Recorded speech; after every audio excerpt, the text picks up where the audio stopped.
Tem 48 horas que o assunto no Brasil é um só: Rio de Janeiro. De um lado, a população que não aguenta mais o crime organizado tomando conta do país, que se diz soberano. Do outro, os narcoafetivos. O silêncio do déspota que ocupa a presidência da República vai de encontro às declarações já dadas. Mas, se não for suficiente, vamos deixar que os seus ministros falem. Explica muita coisa. As imagens dos corpos enfileirados na rua, seminus, com jornalistas entrevistando familiares e amigos das vítimas da sociedade, rodaram a internet. Mas eu queria saber se alguém foi lá falar, entrevistar o policial que subiu o morro sabendo que poderia morrer, sabendo que tinha um bandido camuflado com um fuzil na mão, doido para acertá-lo com um tiro.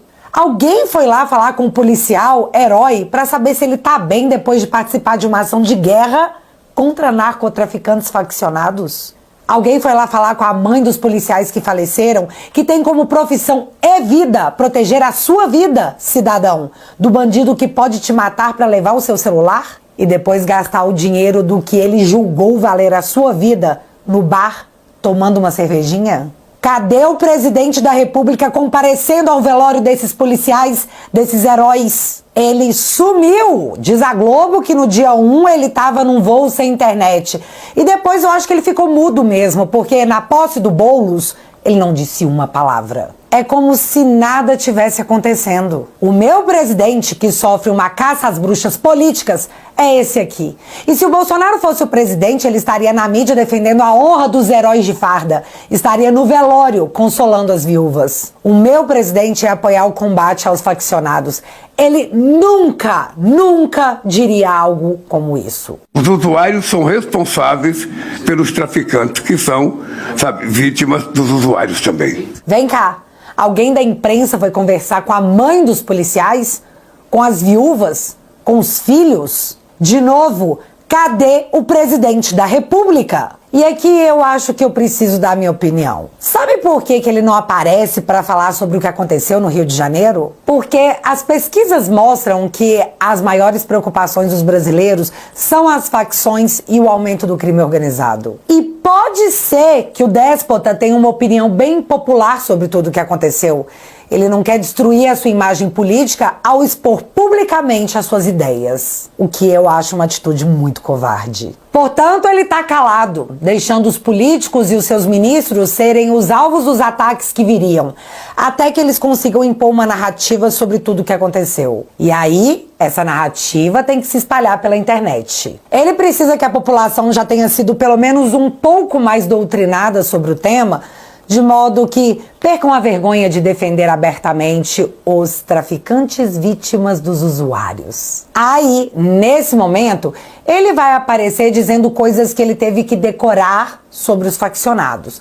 Mas ele também vai criticar a operação da polícia de uma forma mais discreta, mas que possa ser explorada pela mídia com alguma repercussão positiva, com cada palavra escolhida pelo seu marqueteiro. O Lula vai dizer que apoia a PEC da segurança pública, que na prática determinaria que ações das polícias estaduais estariam então subordinadas ao governo federal, violando diretamente o Pacto Federativo e o direito das polícias estaduais atuarem para a segurança de seus estados, de seus povos. Na prática, operações como a do Rio de Janeiro dependeriam da autorização do governo Lula. O déspota vai apoiar essa PEC como se fosse uma solução para a segurança pública e a mídia vai aplaudir. O doutrinado vai apoiar. E quem se colocar contra vai ser chamado de fascista. Devido a uma determinação da Suprema Corte, a polícia ficou proibida de entrar nas comunidades por quase 5 anos. Especialistas diziam que esse tempo seria usado pelas facções para que eles se armassem, se equipassem, se preparassem. E eles diziam que o custo para resolver isso aí seria muito alto. Porém, foram ignorados. E eu juro pra vocês, tem jornalista duvidando publicamente do poder do exército bem equipado da facção. Quando o fato saiu até no Globo que o uso de drones com explosivos contra a polícia no Rio marcava a escalada em poder bélico das facções. Os guerrilheiros do Comando Vermelho usavam roupas camufladas e colete à prova de balas. Os caras portavam fuzis, como no exército. Teve cientista político no UOL dizendo que essa operação não tinha uma justificativa para acontecer. E eu fiquei na dúvida se essa pessoa morava no Brasil. Será que essa pessoa se lembra de um motorista de aplicativo que foi visitar a namorada num bairro faccionado e foi sequestrado, torturado, teve a sua cabeça separada de seu corpo?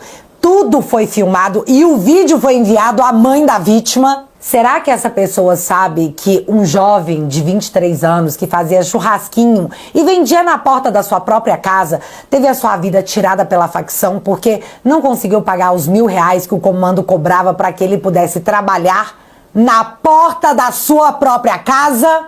Que agora, dia 21, a polícia do Rio de Janeiro descobriu um buraco usado como cemitério clandestino da facção para desaparecerem com suas vítimas e que esse buraco tinha quase 30 metros de profundidade? Será que essa pessoa sabia disso? Será que ela sabia que um jovem de 19 anos foi morto pela facção só porque ele gostava da polícia? Aliás, cadê os vídeos do sofrimento dessa mãe para que eu possa me solidarizar com ela? A mídia aparentemente não se interessou em gerar comoção social com o caso. E eu me pergunto por quê. Será que essa pessoa sabe que a facção criou um provedor de internet e que obriga os moradores das comunidades a pagarem por esse serviço?